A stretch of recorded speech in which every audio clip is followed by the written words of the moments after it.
Welcome back again in Kumar Biology classes. Now we will discuss about digestion.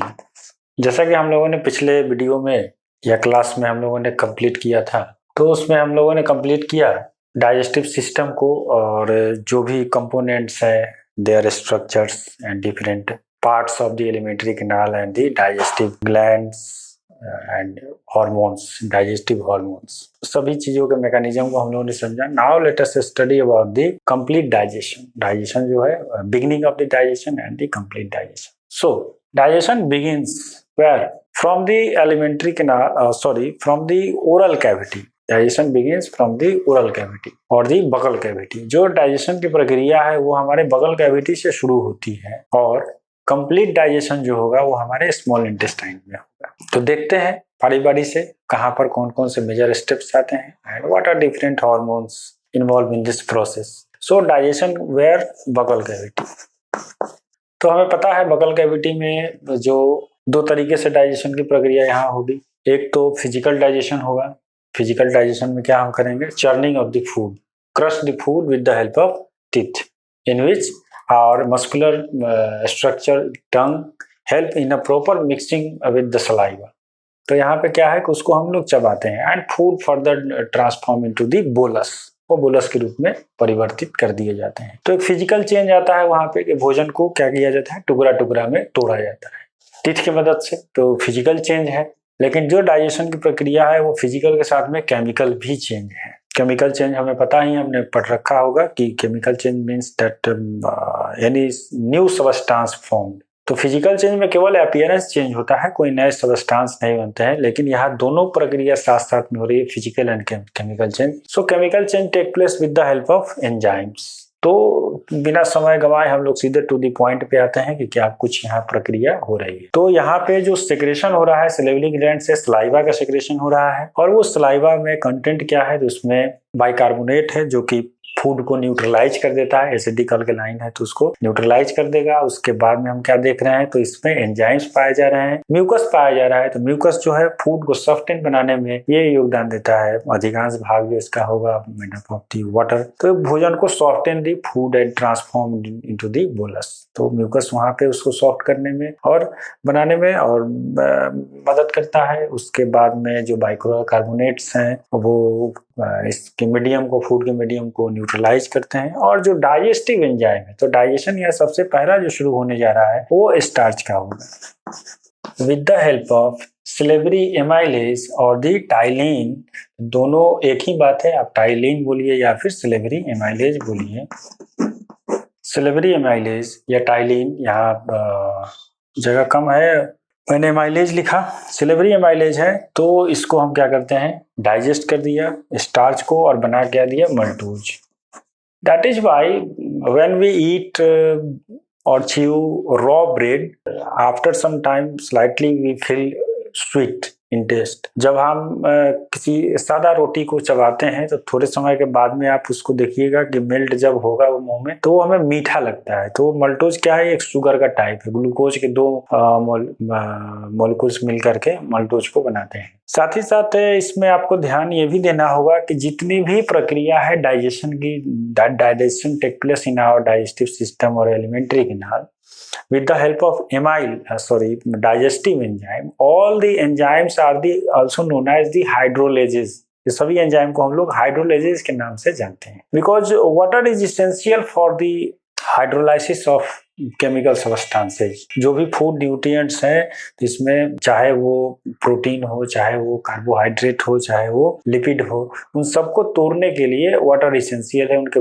Bonds को तोड़ने के लिए water चाहिए. तो वाटर के मदद से ये जो डाइजेस्टिव एंजाइम उसको तोड़ पाते हैं. तो that is why this enzyme also known as the hydrolases. तो मल्टोज में इसको ब्रेक कर दिया. इसके अतिरिक्त इसमें क्या है? दूसरा भी एंजाइम पाया जाता है, जो हो गया आपका लाइसोजाइम. तो लाइसोजाइम क्या करते हैं? ये एक तरीके से प्रोटेक्टिव है कि किसी भी तरीके का any kind of the microbes अगर हमारे फूड पार्टिकल्स में जाएंगे तो पॉसिबिलिटी है, कितना भी साफ सफाई रखिएगा तो उसमें पॉसिबिलिटी है कि ये माइक्रोब इसमें आ ही जाते हैं। तो यहाँ पे सलाइवा में जो लाइसोजाइम मौजूद होगा वो इसको किल कर देगा, आसानी से यहाँ पे माइक्रोब्स जो होंगे, बैक्टीरिया वगैरह जो होंगे वो मारे जाएंगे। तो लाइसोजाइम जो है वो हमारे प्रोटेक्शन के लिए है, फूड को डिसइंफेक्ट करता है। तो ये भी एक इसमें सलाइवा का रोल आ जाता है। तो ये सलाइवा का फंक्शन भी दिखाई देता है, प्रोटेक्टिव भी है। लेकिन सवाल ये है कि भोजन को हम प्रॉपर तरीके से चबाएंगे तब, नहीं चबाएंगे तो ये प्रक्रिया नहीं होने जा रही है। तो उसको भोजन को बेहतर तरीके से चबाइए, इससे सेटिस्फेक्शन मिलती ही है। साथ ही साथ उसका फिजिकल जो डाइजेशन हो रहा है वो काफी जरूरी है। जितना बेहतर तरीके से फिजिकल डाइजेशन होगा पेट पे उतना कम लोड पड़ेगा और आगे की डाइजेशन जो होगी सुचारू रूप से होगी। साथ ही साथ केवल यहाँ पे स्टार्च का डाइजेशन होगा और कुछ नहीं। नेक्स्ट फॉर्मेशन क्या होगा, तो यहाँ पे बोलस का फॉर्मेशन होगा और जो बोलस है ये ओरल कैविटी से आगे पास करेगा, ओरल कैविटी से पास करेगा थ्रू दी इसोफेगस। तो इसोफेगस से होकर के ये जो बोलस है वो आगे की तरफ में स्टोमक की तरफ में जाएंगे और स्फिंक्टर से इस स्टोमक में भोजन पहुंच जाते हैं। यहाँ पे किसी भी चीज का डाइजेशन नहीं होने जा रहा है, ये बात याद रखनी है कि इसोफेगस में कोई भी डाइजेशन नहीं होगा, neither physical nor the chemical, कोई भी, कारण जिसमें कोई डाइजेस्टिव ग्लैंड्स और या एंजाइम्स नहीं पाए जाते हैं। Next, what will happen when bolus wrist into the stomach. जब स्टमक में बोलस पहुंचता है तो उसके बाद में क्या होगा, तो डाइजेशन अब कहाँ होगा हमारा, स्टमक में। तो डाइजेशन अब यहाँ होने जा रही है। तो अब डाइजेशन की प्रक्रिया क्या होगी यहाँ पे, तो हमें पता है, पढ़ चुके हैं पिछले क्लास में कि जो स्टमक है, स्टमक में पाए गए कौन से ग्लैंड, तो आपके गैस्ट्रिक ग्लैंड्स पाए गए। तो गैस्ट्रिक ग्लैंड क्या कर रहे हैं, तो गैस्ट्रिक ग्लैंड फिर से आपको यहाँ पे रिकॉल करना होगा। गैस्ट्रिक ग्लैंड्स में अलग अलग तरीके के सेल्स पाए जाते हैं, इसके लिए आप फिर से उस स्ट्रक्चर को याद करेंगे। साथ ही साथ अगर नहीं आपने उस पिछले वीडियो को देख रखा है तो उस पिछले वीडियो को आप देखिए, जिसमें हम लोगों को देखना है कि जो है स्टमक है, स्टमक में इनर लाइनिंग जो है गैस्ट्रिक ग्लैंड्स जो है वो गैस्ट्रिक ग्लैंड क्या कर रहा है, कौन कौन से तो सेक्रेशन कर रहा है, इसमें अलग अलग उसके सेल्स जो है वो सेक्रेट कर रहे हैं और सभी को एक साथ में हम लोग बोलते हैं क्या है, गैस्ट्रिक जूस है। तो gastric juice in which HCl, hydrochloric acid, mucus and the pepsin enzyme, ये 3 एंजाइम पाए जाते हैं, 3 कंपोनेंट पाए जाते हैं। These are the component of the gastric juice that secreted by the gastric glands. तो यहाँ पे स्टमक में मुख्य रूप से जो डाइजेशन होने जा रहा है, तो सबसे पहले तो आपको पता है कि म्यूकस क्या करेगा, इनर लाइनिंग को प्रोटेक्ट करेगा। देन इसमें हम क्या देखते हैं, तो जो इसका हाइड्रोक्लोरिक एसिड है, तो हाइड्रोक्लोरिक एसिड क्या करने जा रहा है, तो हाइड्रोक्लोरिक एसिड ऑल्सो किल्स दी जर्म, तो वो जर्म को मारने जा रहा है। किसी भी तरीके के जर्म अगर पहुंचे हैं तो change the highly acidic medium less than 2 pH, ठीक है, 2 से भी कम pH हो जाते हैं। तो इससे आप अंदाजा लगा सकते हैं कि कितना ज्यादा हाईली एसिडिक मीडियम वहां पे हो जाता है, तो वो अनफेवरेबल हो जाएगा माइक्रोब्स के लिए। And also activate the enzyme, तो जो प्रोटीन डाइजेस्टिंग एंजाइम है उसको ये एक्टिवेट कर देता है। तो मुख्य रूप से जो डाइजेशन होगा यहाँ पे वो प्रोटीन का होता है, कार्बोहाइड्रेट वगैरह किसी चीज का डाइजेशन नहीं होने जा रहा है। And slightly digestion of the lipid take place, but slightly और रेयर है। तो हम लोग देखते हैं स्टमक में डाइजेशन जो होगा वो प्रोटीन का होगा। तो यहाँ पे जो एंजाइम है वो हुआ हमारा पेप्सिनोजेन एंजाइम है और हाइड्रोक्लोरिक एसिड से हाइड्रोजन आयन की मदद से this pepsinogen converted into pepsin. तो यहाँ पे पेप्सिन जो हो गया अब ये एक्टिव हुए। तो जिस समय ये सेक्रेट होते हैं वो इनएक्टिव होते हैं। इनएक्टिव होने का क्या इसको बेनिफिट मिला, तो pepsin can digest the protein and our stomach also composed of the muscles, ये तो मसल्स को ही डाइजेस्ट कर देगा। मसल से याद आया कि ये भी ध्यान रखना है कि स्टमक दोनों प्रक्रिया कर रहा है। क्या करेगा, ये फिजिकल और केमिकल दोनों डाइजेशन कर रहा है। इसके जो मस्कुलरीज हैं तो इसमें 3 लाइनिंग मस्कुलरीज के पाए जाते हैं, ये आप लोग पिछले वीडियो में देख चुके हैं। ये मस्कुलरीज जो है प्रॉपर कॉन्ट्रैक्शन रिलैक्सेशन करता है। तो एक तो फिजिकल डाइजेशन हमारे टिथ की मदद से किया गया, दूसरा क्या है स्टमक के द्वारा भी किया जाता है और इस तरीके से वो फूड को पूरे तरीके से काइम में कन्वर्ट कर देता है। काइम लाइक दी गाढ़ा सेमी लिक्विडस लेई के जैसा, तो काइम में कन्वर्ट। तो यहाँ पे भोजन को एकदम फाइनली पार्टिकल्स में तोड़ दिए जाते हैं, break down into the fine particles with the help of the muscularis, stomach के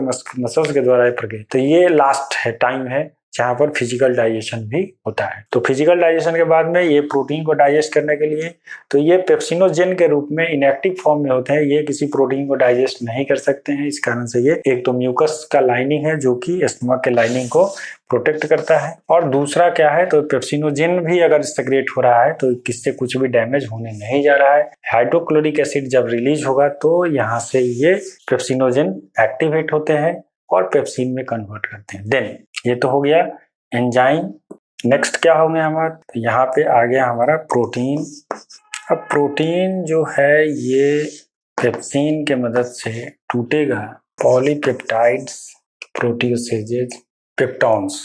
तो जो प्रोटीन है इसने क्या किया कि प्रोटीन को और छोटे छोटे मॉलिक्यूल्स में तोड़ दिया। इसके बाद क्या हम देखते हैं तो अगर यहाँ जो दूसरा एंजाइम सेक्रेट हो रहा है वो है हमारा गैस्ट्रिक लाइपेज। तो गैस्ट्रिक लाइपेज जो है ये हालांकि सीधे ये नहीं है कि फैट को ये डाइजेस्ट करना शुरू कर देता है, लेकिन समटाइम्स अगर फैट ऐसे हैं जैसे कि चीज वगैरह है तो अगर स्मॉल ग्लोब्यूल्स के रूप में वो होगा तो उसको ये डाइजेस्ट एक हद तक कर रहा है। लेकिन अब ऐसा नहीं है कि आप घी पी लेते हैं तो उसको भी ये डाइजेस्ट कर लेगा, तो स्लाइटली डाइजेशन टेक प्लेस। तो अगर लिपिड है या फैट है तो गैस्ट्रिक लाइपेज होंगे जो कि इसको क्या करेंगे, फैटी एसिड और ग्लिसरॉल में तोड़ सकते हैं। बट अगेन मैं बोलूंगा कि ये क्या है, रेयर प्रोसेस है, काफी कम मात्रा में ये गैस्ट्रिक लाइपेज जो है ये काम कर पाता है, क्योंकि लाइपेज को जो चाहिए इसको काफी बड़ा सरफेस एरिया चाहिए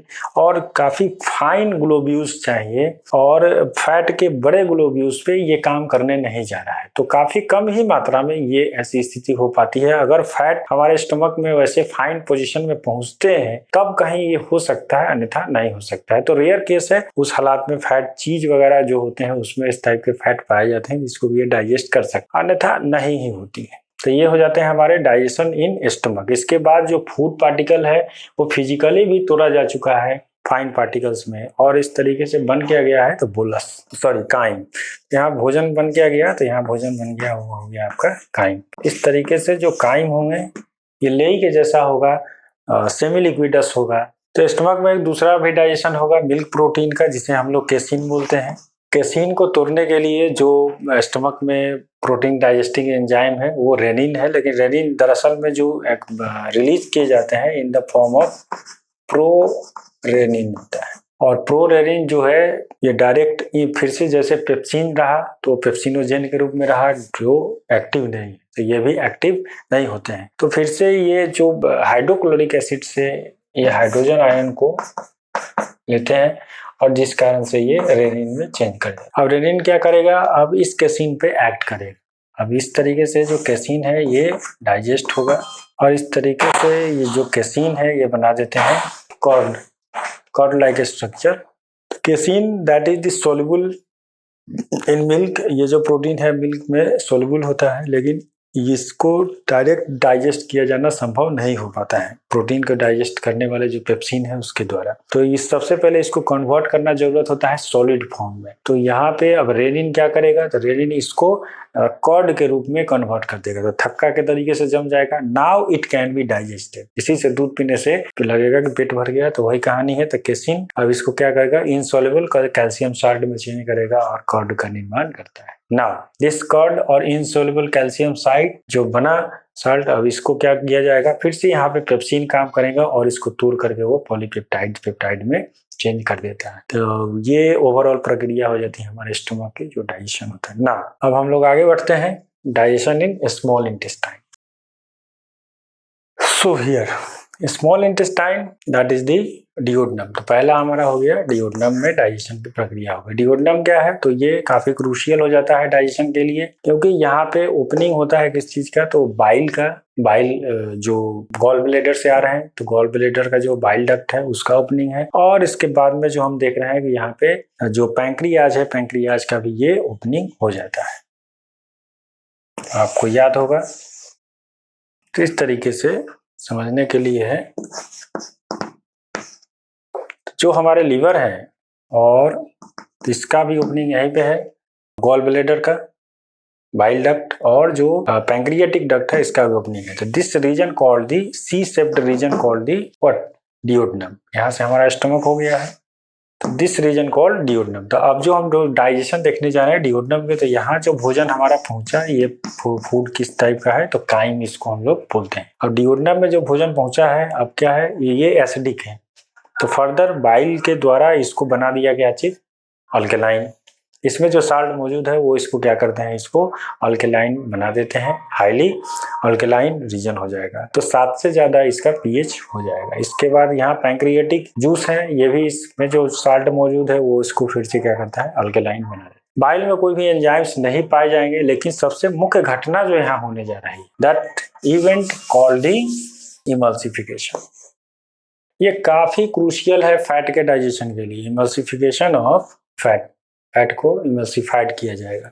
तो इसमें क्या होता है, तो फैट जो होगा वो लार्ज ग्लोब्यूल्स के रूप में होंगे, large droplets of the fat. जैसे आप देखते हैं कि पानी है, पानी में आप खाने का एक तेल डाल दीजिए, लाइक दी मस्टर्ड ऑयल और दी घी, तो ये तेल जो है वो पानी के ऊपर में फैल जाएगा, बड़े बड़े ग्लोब्यूल्स बना देते हैं ड्रॉपलेट्स के जैसे, पानी में डूबते नहीं है, तो ये बोले जाते हैं फैट ग्लोब्यूल्स। और जो इसको डाइजेस्ट करने वाला, फैट को डाइजेस्ट करने वाला एंजाइम है वो है lipase. But lipase directly incapable to digest this big और large globules, it required a very fine globules. छोटे छोटे जितने ग्लोब्यूल्स होंगे डाइजेस्ट करना उतना ही आसान होगा, तो सबसे जरूरी है कि इसको तोड़ दिया जाए। तो यहाँ पर क्या हो रहे हैं, तो जो फैट का इमल्सिफिकेशन प्रोसेस है जो कि बाइल जूस के द्वारा किया जाता है, तो बाइल इसको क्या करेगा कि इसको फाइन पार्टिकल्स में तोड़ देगा, लाइक दिस। तो एक बड़ा जो ग्लोब्यूल है इसमें जो मौजूद साल्ट्स हैं वो इसको क्या करेंगे, इसको फाइन पार्टिकल्स में जितना ज्यादा तोड़िएगा तो छोटे छोटे ये ग्लोब्यूल्स में टूट जाएंगे। और हमें पता है कि when the volume decreases surface area increases, ये फॉर्मूला है। तो हमें जितना वॉल्यूम को आप थोड़ा कम करते जाएंगे उतना सरफेस एरिया बढ़ता चला जाएगा, और एंजाइम्स को सरफेस एरिया ही चाहिए होता है एक्ट करने के लिए। तो जितने छोटे छोटे ग्लोब्यूल्स में टूट जाएंगे उतना अधिक सरफेस एरिया हो गया। अब it is easy to act on this and break down the fat, उस फैट को तोड़ना आसान हो जाएगा। तो ये इसको फिर से हम लोग बोलेंगे क्या है, फिजिकल चेंज है, ठीक है। तो फैट का अब यहाँ हम सीधे क्या है, हम फैट की बात कर रहे हैं, मतलब कि एक पर्टिकुलर फूड सबस्टांस की बात हो रही है। तो यहाँ पे इसको फिजिकल अपीयरेंस इसका चेंज हो गया है, फाइन पार्टिकल्स। तो this process called the emulsification of the fat, ये आपको याद रखनी है। अब यहाँ देखते हैं कि कौन कौन सा एंजाइम होगा और वो क्या चीज को डाइजेस्ट करने जा रहा है। तो फूड सबस्टांस, चलिए तो फैट की बात हुई है तो फैट को ही ले लेते हैं। जो फैट है, फैट को डाइजेस्ट, अब यहाँ से ठीक है, स्टमक में स्लाइटली हुआ नहीं हुआ, जो कुछ होगा अब यहाँ पे होगा। तो यहाँ जो एंजाइम आ गया वो आ गया आपका लाइपेज। लाइपेज एंजाइम क्या करेंगे, तो फैट को डाइजेस्ट करेंगे। तो डायरेक्ट फैट तो यहाँ टूट करके फाइन या कंप्लीट डाइजेशन होगा ही नहीं, लेकिन फैट जो होंगे टूटेंगे तो यहाँ बनाएंगे ये डाई एंड मोनोग्लिसराइड्स। डाई और मोनोग्लिसराइड्स में ये फैट जो है टूटना शुरू हो जाता है। इसके बाद में आगे बढ़ते हैं तो फिर डाइजेशन किस चीज का होगा, तो अगर यहाँ पे आपका स्टार्च है तो स्टार्च जो है वो एंजाइम हो गया आपका यहाँ पे पैंक्रिएटिक एमाइलेज। पैंक्रिएटिक एमाइलेज इसको डाइजेस्ट करेंगे तो फिर बनेंगे मल्टोज। फिर अब प्रोटीन का डाइजेशन होगा। तो प्रोटीन यहाँ पे स्टमक में डाइजेस्ट हो चुके थे, तो जो प्रोटीन स्टमक में डाइजेस्ट हुआ वो हुआ। उसके बाद में इसमें बच क्या गया, तो पॉलीपेप्टाइड्स हो गए, पेप्टॉन्स हो गए, प्रोटियोसेज हो गए। इस तरीके से अलग अलग प्रोटीन फॉर्म में आ गए, और इनको डाइजेस्ट करने वाला जो है वो एंजाइम आ गया पैंक्रिएटिक एंजाइम। तो ये पैंक्रिएटिक एंजाइम आ जाते हैं। पैंक्रिएटिक एंजाइम करेंगे क्या, कौन कौन से हैं, तो वो भी लिख लेते हैं। ट्रिप्सिन, हालांकि ट्रिप्सिन भी इनएक्टिव फॉर्म में होता है, उसको फिर से ट्रिप्सिनोजेन के रूप में होता है, लेकिन बाद में ये एक्टिव इसको किए जाते हैं। और फिर से ट्रिप्सिन, खैर उतना एनसीईआरटी में नहीं दे रखा है तो उस पर हमें नहीं जाना है। तो ट्रिप्सिन, काइमोट्रिप्सिन, देन चेंज करते हैं दूसरे एंजाइम आ गए आपके कार्बोक्सीपेप्टिडेज। कार्बोक्सीपेप्टिडेज अब क्या करेगा, अब इनको तोड़ना ये शुरू करते हैं। तो ये सब कुछ टूट करके बन जाते हैं फाइनली डाई, टूट करके डाईपेप्टाइड में बदल जाते हैं। इस तरीके से यहाँ तक एक हद तक इसका डाइजेशन हो जाता है। तो प्रोटीन का डाइजेशन हो गया स्मॉल इंटेस्टाइन के डियोडनम में। नेक्स्ट इसमें हम लोग देखेंगे तो लाइपेज के द्वारा लिपिड का डाइजेशन हो गया। फिर न्यूक्लिक एसिड है, न्यूक्लिक एसिड्स हैं, तो न्यूक्लिक एसिड्स को डाइजेस्ट करने के लिए न्यूक्लिएजेज है, न्यूक्लिएजेज क्या करते हैं तो इनको चेंज कर देते हैं न्यूक्लियोटाइड्स में, न्यूक्लियोटाइड्स में चेंज कर देते हैं। तो यहाँ एक हद तक डाइजेशन जो होता है हमारा कंप्लीट हो जाता है, जहाँ स्टार्च का डाइजेशन हुआ, फिर प्रोटीन का डाइजेशन हुआ, लिपिड का डाइजेशन हुआ, न्यूक्लिक एसिड डीएनए आरएनए है, तो यहाँ पे न्यूक्लिएजेज के द्वारा न्यूक्लियोटाइड्स के रूप में न्यूक्लियोटाइड्स के रूप में इनका डाइजेशन हो गया। तो ये डाइजेशन हो जाता है। अब जो हमारा फूड बना वो काइल से बन गया, क्या चीज, Kyle. Now food called Kyle, medium alkaline. अब इसे हम लोग काइल का नाम देते हैं और फूड जो है आगे बढ़ती है जेजुनम और इलियम के तरफ में। तो हम देखते हैं कि जेजुनम और इलियम में कौन कौन सी घटनाएं होती हैं। तो नेक्स्ट जो भोजन बढ़ते हैं जेजुनम और इलियम में, तो वहां पे अब डाइजेशन की प्रक्रिया फिर से शुरू होती है और फिर हमारा आ गया प्रोटीन। द प्रोटीन में डाइपेप्टाइड बना था हमारा, digestion in jejunum and ileum. तो यहाँ क्या हो गया, तो हमारा प्रोटीन रहा डाइपेप्टाइड के रूप में। डाइपेप्टाइड के लिए आ गया एंजाइम डाइटिडेज। एंजाइम का नाम याद रखना कोई ज्यादा जरूरी नहीं है, अगर सबस्ट्रेट याद है तो डाइपेप्टाइड से डाइपेप्टिडेज, डाइपेप्टिडेज इसने बदल दिया इसको एमिनो एसिड्स में।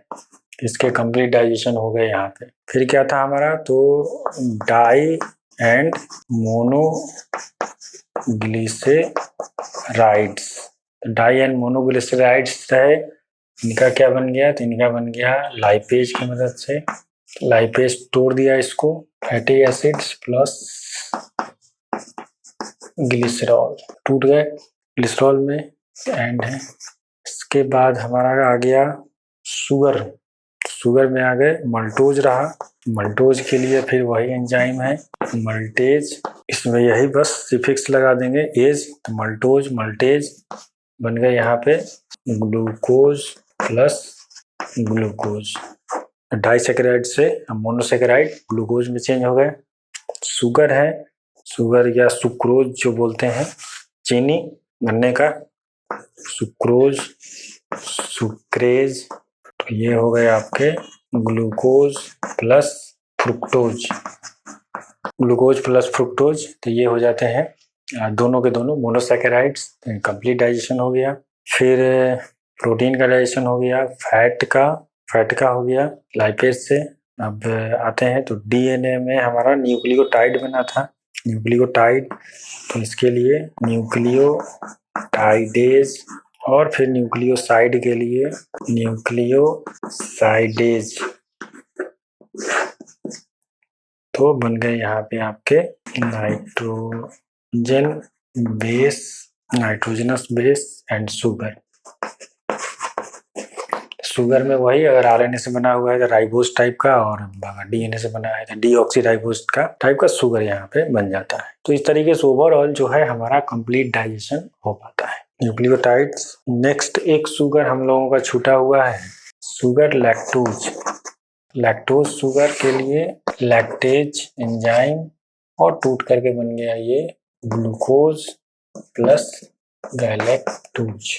लैक्टोज शुगर जो कि चीनी दूध में पाए जाते हैं, तो दूध का जो शुगर हुआ ये ग्लूकोज और गैलेक्टोज में टूट करके हो जाते हैं। तो this is the complete digestion that take place in our small intestine. Small intestine में इनका कंप्लीट डाइजेशन हो जाता है और सब फाइनल पार्टिकल्स के रूप में बदल जाते हैं। Now next step in this process of nutrition और the digestion that is the absorption. अब हमें देखना है कि इसका जो एब्जॉर्प्शन होता है वो किस तरीके से होता है। तो आगे इसके लिए हम लोग बढ़ते हैं, that is the absorption of the digested food. ये जो डाइजेशन हो चुका है ये सब अपने अपने यूनिट स्ट्रक्चर में आ चुके हैं। अब नाइट्रोजन का बेस तैयार हो गया, प्यूरिन पायरिमिडीन शुगर जो हो गया वो बन गए, तो सारे रॉ मटेरियल इकट्ठा हो गए। न्यूक्लियोसाइड है तो सब न्यूक्लियोसाइडेज की मदद से कंप्लीट हो गया, ग्लूकोज फ्रुक्टोज बन गया, मोनोसैकेराइड में बदल गए, एमिनो एसिड में फाइनल प्रोटीन टूट करके बन गया, फैटी एसिड ग्लिसरॉल ये फाइनल हो गया। सब जो है अपने यूनिट स्ट्रक्चर में आ चुके हैं सब के सब। अब इनका एब्जॉर्प्शन हो जाना बाकी है। तो यही बात है कि एब्जॉर्प्शन की प्रक्रिया के लिए सबका फाइन पार्टिकल्स में, सबसे यूनिट स्ट्रक्चर में, सबसे स्मॉलेस्ट यूनिट में, स्मॉलेस्ट मॉलिक्यूल के रूप में इसको कन्वर्ट करना जरूरी है। कॉम्प्लेक्स मॉलिक्यूल जो होंगे वो प्लाज्मा मेम्ब्रेन को पार नहीं कर सकते हैं, तो एब्जॉर्प्शन के लिए जरूरी है कि ऑल द फूड सब्सटेंसेज और the nutrients should be changed into fine particles और द स्मॉलेस्ट मॉलिक्यूल्स, वहां तक कन्वर्ट कर जाए। तो ये हमारी प्रक्रिया यहाँ हो गई। फिर ये देखना है कि ये जो डाइजेशन हो रहा है एक्स्ट्रा सेलुलर हो रहा है, मतलब कि सेल के भीतर नहीं हो रहा है। एक बड़ी कैविटी, एक एलिमेंट्री कैनाल है और एलिमेंट्री कैनाल में भोजन पड़ा हुआ है और इस पे एंजाइम इस पे एक्ट कर रहे हैं, तब ये डाइजेस्ट हो रहा है और यहाँ से एब्जॉर्प्शन हो रहा है। सेल के भीतर नहीं हो रहा है लाइक दी अमीबा, उसमें इंट्रा सेलुलर हो रहा है। ये प्रोसेस जो हो रहा है हमारा एक्स्ट्रा सेलुलर हो रहा है। तो आगे बढ़ते हैं एब्जॉर्प्शन के लिए, इसीलिए एब्जॉर्प्शन जरूरी। Now let us start our absorption. देखते हैं हम लोग कि अब फूड का एब्जॉर्प्शन कैसे हो रहा है। एब्जॉर्प्शन की जो प्रक्रिया है उसमें वही चीज है कि या तो डिफ्यूजन हो जाए या फिर फैसिलिटेटेड डिफ्यूजन हो जाए या फिर ऑस्मोसिस हो या फिर active transportation. So here most of the substances actively transported और द फैसिलिटेटेड डिफ्यूजन, इस तरीके से उनका डिफ्यूजन किया जाता है। तो डिफ्यूजन के द्वारा या एक्टिव ट्रांसपोर्टेशन के द्वारा उनका डाइजेशन हो जाता है। तो जो प्रोसेस है वो होगा कैसे, तो हमें पता है कि थ्रू दी माइक्रोविलाई और दी विलाई। हमें पता है कि स्मॉल इंटेस्टाइन, आपने पिछले वीडियो में देख रखा होगा कि स्मॉल इंटेस्टाइन में फिंगर लाइक प्रोजेक्शंस होते हैं बाहर की तरफ में, जो कि सरफेस एरिया को इंक्रीज करते हैं। और जो ल्यूमेन है इसमें भोजन जो है वो पड़ा हुआ है, उनका डाइजेशन हो चुका है, उसका एब्जॉर्प्शन किया जाना है। तो जो माइक्रोविलाई होंगे ये हमारे कुछ इस टाइप से होते हैं जो कि सरफेस एरिया को इंक्रीज करते हैं। और यहाँ क्या है, यहाँ आपका भोजन जो है वो है, ठीक। तो माइक्रोविलाई क्या हो गए, जस्ट फिंगर लाइक प्रोजेक्शंस, दो इनफोल्डेड स्ट्रक्चर है उभार की जैसा बना हुआ। और इसमें क्या है, तो यहाँ पे पाए गए माइक्रोविलाई में आपके सेल्स, ब्रश बॉर्डर सेल्स जिसे बोलते हैं, ये इपिथेलियल कोलमनर इपिथेलियल सेल्स है, जो कि जिसे हम लोग बोलते हैं ब्रश बॉर्डर सेल्स या फिर माइक्रोविलाई। तो ये पूरा कंप्लीट विलाई है और ये माइक्रोविलाई हो गया। और इसके भीतर पाए जाते हैं व्हाट लाइक दिस लैक्टियल्स, पढ़ा है हमने, तो इसके भीतर लैक्टियल्स पाए जाते हैं। और इसके लैक्टियल्स को भी कवर किए हुए होगा हमारा ब्लड कैपिलरीज, ब्लड कैपिलरीज पाए गए, लैक्टियल्स को कवर किए हुए ब्लड कैपिलरीज हो गए। तो लैक्टियल्स और लैक्टियल्स के ऊपर से ओवरलैप किए हुए ब्लड कैपिलरीज है, ये हो जाते हैं हमारे माइक्रोविलाई। अब जो फूड पार्टिकल्स है ये यहाँ पे है हमारे, अब इनको क्या करना है, एब्जॉर्ब करना है। तो कोई भी सब्सटेंस है उसको यहाँ से जाकर तो प्लाज्मा मेम्ब्रेन को क्रॉस करना है। तो कुछ भी any substance that have to enter in our body that have to cross this plasma membrane either in our elementary canal, यहाँ पर भी अगर हमारे बॉडी में बॉडी फ्लूइड से उसको जाना है तो स्किन से होकर जाएगा नहीं, यहाँ पर भी इनर लाइनिंग है तो उसको प्लाज्मा मेम्ब्रेन को क्रॉस करना है तब वो बॉडी फ्लूइड में जाएगा। लंग्स में भी हम लोग देखते हैं तो लंग्स में भी एल्वोलाई है, एल्वोलाई में भी इपिथेलियल सेल है, इपिथेलियल सेल का एक प्लाज्मा मेम्ब्रेन का गैप उसको करना ही पार करेगा। हमारे बॉडी में यूं ही कुछ भी नहीं जा सकता है, उसको इससे प्लाज्मा मेम्ब्रेन को पार करना है। तो these linings provide the surface through which substance can pass and we already know substance have to pass the what plasma membrane। तो यहाँ क्या है, तो ये हो जाता है brush border that is the microvilli.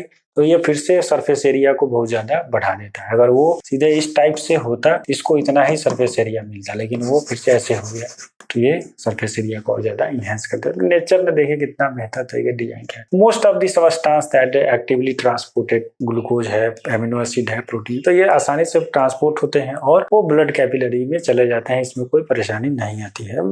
Problem कहाँ है, problem is that is transportation of जो फैट का डाइजेशन हुआ ना, इसमें प्रॉब्लम है। Because most of the substance that is soluble in water, तो वाटर का ट्रांसपोर्टेशन हुआ और उसके हिसाब से उनका एक्टिवली ट्रांसपोर्टेशन जबरदस्ती भी करवा दिया गया, वो चले गए बाय द यूजिंग एटीपी के मदद। लेकिन परेशानी आती है फैट के ट्रांसपोर्टेशन में, तो चाहे इनका डाइजेशन फैटी एसिड और ग्लिसरॉल के रूप में हो गया लेकिन ये सोल्युबल नहीं है, और इसमें खास करके जो इसका फैटी एसिड कंपोनेंट है वो वाटर में सोल्युबल नहीं है, इसका प्रॉब्लम इसमें आता है। और हमारे बॉडी को यदि फैट चाहिए तो उसे ग्लिसरॉल भी चाहिए, और यहाँ दोनों है लेकिन दोनों इससे पार नहीं हो सकते, वाटर में सोल्युबल नहीं है। तो प्रॉब्लम यहाँ पे आती है कि इनका एक्टिवली भी ट्रांसपोर्टेशन करना मुश्किल हो जाता है। तो इसका क्या किया जाए, तो इसके लिए उपाय ये है कि जो फैटी एसिड और ग्लिसरॉल्स हैं। तो फिर से ये क्या होते हैं, इतना कुछ इसने मेहनत किया है लेकिन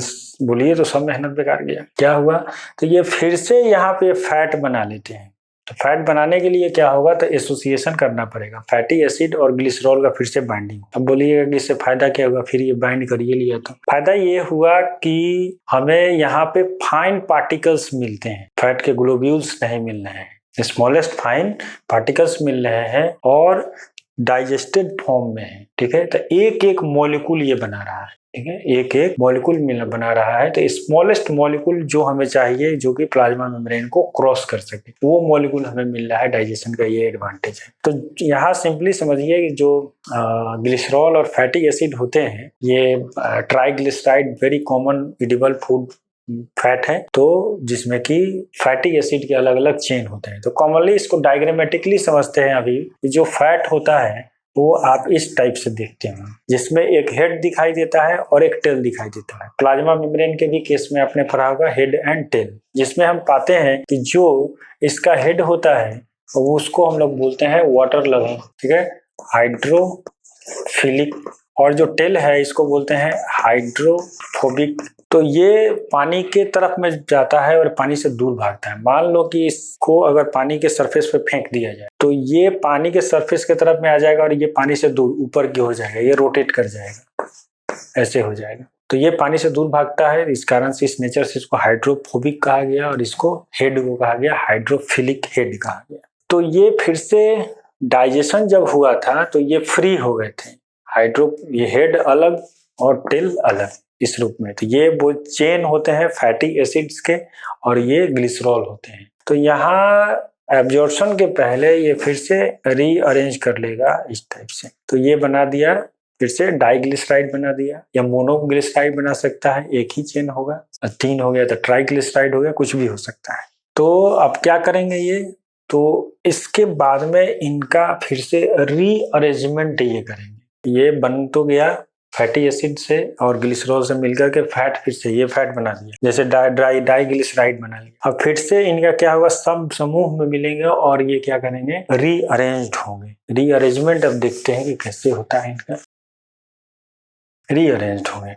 अब क्या हो गया, तो जो इनका वाटर लविंग पोजीशन है, जो हेड है इनका, हेड जो होगा ये बाहर की तरफ में हो जाएगा और टेल जो होगा ये सेंट्रलाइज हो गया केंद्र की तरफ। इस तरीके से एक ये स्फेरिकल ऐसा ग्लोब्यूलर स्ट्रक्चर इन्होंने बना लिया छोटा सा। अब इससे क्या होगा कि ये वाटर लविंग है, हाइड्रोफिलिक है। तो हाइड्रोफिलिक है तो पानी को ये अपने चारों तरफ में बांध सकता है। तो इस तरीके से इसने एक ड्रॉपलेट बना लिया, इस स्ट्रक्चर को हम लोग बोलते हैं मिसेल। इस तरीके से एक ड्रॉपलेट बना लेते हैं जिसे हम लोग बोलते हैं मिसेल। ढेर सारे बना लिया तो मिसेल्स हो गए, या मिसेल्स बना लेते हैं। Now this can cross the plasma membrane. अब क्या है, ये प्लाज्मा मेम्ब्रेन को क्रॉस कर सकता है, इस फॉर्म में ये आ गया। देखिए कमाल का आइडिया है। अब जो मिसेल ये बनाया, ये अब इसमें ये पहुंच सकता है प्लाज्मा मेम्ब्रेन को क्रॉस करके। अब यहाँ तो पहुंच गए, ये मिसेल बना करके धोखा दे करके ये पहुंच गए।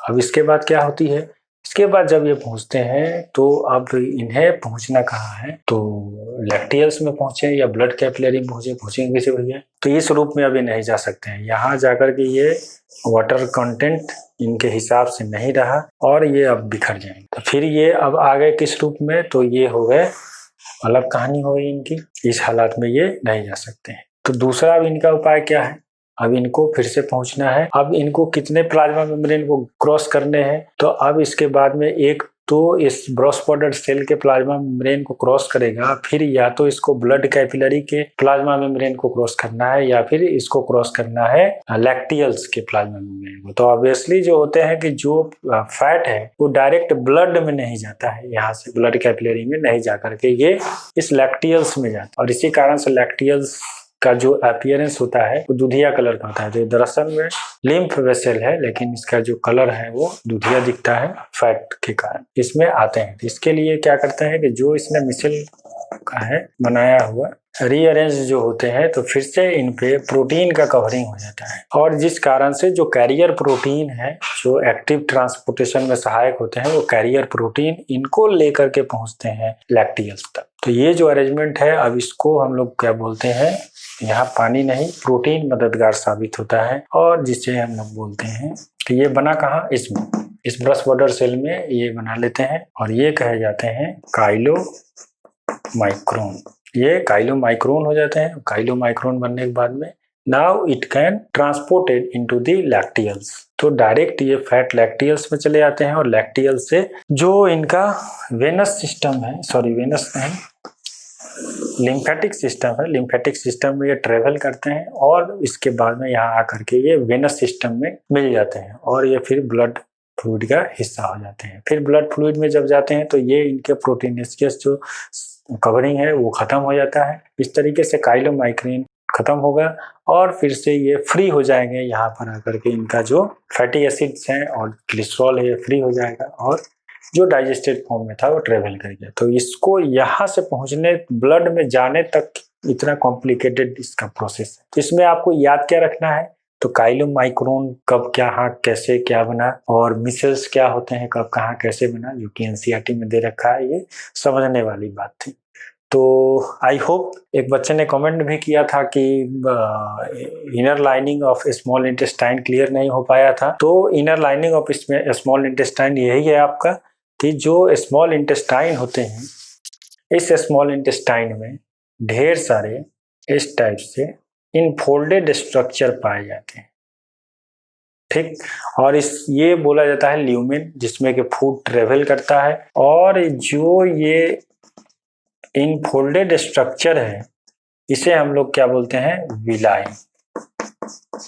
इसे हम लोग बोलते हैं villi. That increase the surface area, surface area को बढ़ाता है जिससे फूड का बेहतर तरीके से एब्जॉर्प्शन हो सके। अगेन जब इस विलाई को हम लोग क्या करते हैं, मैग्नीफाई करते हैं, तो हर एक विलाई में क्या स्ट्रक्चर दिखाई देता है, तो जो ये विलाई होते हैं composed of the epithelial cells, epithelial cell से बने हुए होते हैं, और इसका जो प्लाज्मा मेम्ब्रेन है वो फिर से फिंगर लाइक प्रोजेक्शन या very fine projection infolded structure को बनाता है। तो ये इनफोल्डेड फिर से हो जाते हैं इसके प्लाज्मा में, जिसे हम लोग माइक्रोविलाई या ब्रश पॉडर बोलते हैं, और इस कारण से इसका जो सेल होता है इसको ब्रश पॉडर सेल भी कहा जाता है। तो ये फिर क्या कर रहा है, ये सरफेस एरिया को इंक्रीज कर रहा है, फूड का एब्जॉर्प्शन बेहतर तरीके से हो पाए। तो ये इसका इनर लाइनिंग हो जाता है। तो आई होप आप समझ चुके होंगे। तो यहाँ पे हमारा जो एब्जॉर्प्शन है वो भी कंप्लीट हो जाता है। फैट लिपिड के एब्जॉर्प्शन जो है इसमें काफी समझने वाली बात है। एब्जॉर्प्शन के बाद की क्या प्रक्रिया है, तो इसके बाद में आता है assimilation of food. Sorry, absorption में एक चीज और हमारा छूटा हुआ है कि जो रेस्ट अमाउंट बचा, तो एब्जॉर्प्शन स्टमक में भी होता है, वहां पर भी कुछ मात्रा में अल्कोहल वगैरह है तो उसका एब्जॉर्प्शन होगा, मेडिसिन वगैरह है उसके एब्जॉर्प्शन हो सकते हैं। और वाटर का एब्जॉर्प्शन स्मॉल इंटेस्टाइन में नहीं होने जा रहा है, और लार्ज इंटेस्टाइन में मोस्ट ऑफ दी जो वाटर है वो एब्जॉर्ब कर लिए जाते हैं। तो वाटर का मुख्य रूप से एब्जॉर्प्शन वहां पे होगा। वाइटामिन वगैरह जो होंगे उनके भी जो एब्जॉर्प्शन है वो हमारे लार्ज इंटेस्टाइन के द्वारा किए जाते हैं। तो वहाँ यहाँ पे हमारा, उसके बाद जो अनडाइजेस्टेड रफेज बचता है, that undigested roughage stores into the rectum and further by the reflex action excrete out from the body or the alimentary tract, वहां से उसको एक्सक्रेट आउट कर दिया जाता है। तो वो हमारे कंप्लीट हो जाते हैं। इसके बाद जो डाइजेस्टेड फूड है वो पहुंचा कहाँ पर, तो हमारा एसिमिलेशन के प्रोसेस में। तो इसमें क्या है, तो जो भी डाइजेस्टेड फूड है उसका क्या फेट होने जा रहा है, क्या भविष्य है, तो फर्दर वो सर्कुलेटरी सिस्टम का हिस्सा होते हैं, फिर वहां से वो लिवर की तरफ में जाते हैं, फिर वहां से किडनी की तरफ में जाते हैं। लिवर जो है वो हमारे बॉडी का सबसे लार्जेस्ट ग्लैंड है जो हमारे बॉडी के मेटाबॉलिज्म को रेगुलेट करता है। तो जो कुछ भी अगर ग्लूकोज का लेवल बढ़ गया है तो उसको ग्लाइकोजन के रूप में कन्वर्ट कर देगा। तो अब यहाँ पे सेलुलर प्रोसेस शुरू हो गए। प्रोटीन अगर अधिक हुआ है तो वहां पे प्रोटीन को फिर से एमिनो ग्रुप उसको तोड़ देगा, तो तोड़ करके वहां पे यूरिया का फॉर्मेशन करेगा, तो वो हमारे ब्लड में उस हर चीज को रेगुलेट करते रहता है, कब कहाँ किस चीज की आवश्यकता है, तो कंसंट्रेशन को बनाए रखते हैं। किडनीज में चले जाएंगे तो फिर उस यूरिया को एक्सक्रेट आउट कर दिया जाता है। तो ये सब प्रोसेस होते हैं। फिर हमारे सेल में जाते हैं तो उन्हें अमीनो एसिड से फिर रीअरेंज किए जाएंगे, then there formation of the synthesis of the protein का सिंथेसिस, फिर उससे हमारे अलग अलग तरीके के एंजाइम्स बनेंगे, हार्मोन्स बनेंगे। अगर हमारे प्रोटीन से मसल्स के डेवलप होते हैं वो हो गया। तो these are the several metabolic activities. This is the fate of the digested food. These some of the metabolic activities, constructive or destructive catabolism और the anabolism known as the assimilation of the food. ये food का fate है, यहाँ पर जाकर के food का सब प्रोसेस होता है, तो इस मेटाबॉलिक एक्टिविटी हो पाते हैं। ये है हमारा एसिमिलेशन। तो इस तरीके से जो हमारा न्यूट्रिशन इन ह्यूमन है या digestion of human digestive system वो कंप्लीट होता है। आई होप आपको ये वीडियो अच्छा लगेगा, और एनी फीडबैक और दी कमेंट कुछ भी अगर आपका होता है तो आप उसे बता सकते हैं। और हमारे गूगल मीट लाइव क्लास में भी आप जुड़ सकते हैं, जहाँ पर 11th और 12th की लाइव क्लासेज हमारे शुरू हो चुके हैं। तो दिए गए कॉन्टैक्ट नंबर जो है या व्हाट्सएप है, आप उस पर कॉन्टैक्ट कर सकते हैं और बाकी का जो शेड्यूल है उसको आप समझ सकते हैं। तब तक के लिए धन्यवाद।